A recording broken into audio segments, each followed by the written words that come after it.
Hi, I'm Steph Evans and here's another course bite from our Intro to Non-Linear FEA with MSC Apex online course. Contact non-linearity can be controlled through a number of solution algorithms and tolerances, allowing straightforward setup for aspects such as contact pressure and friction.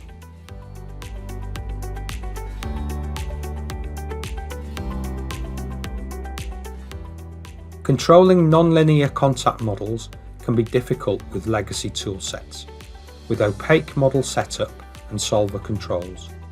Apex uses a clear model build and solver approach through control of contact algorithms, tolerances and friction parameters, in turn allowing far more insight through the solution. With an understanding of these controls and the ease in which Apex works with contact objects, you'll be able to ensure robust contact simulations and outputs. Remember, we've got free trials of all our courses, and there are free versions of Apex to allow you to follow the tutorials at your own pace. Just follow the link to see a full list of our courses, and we hope to see you on a course really soon.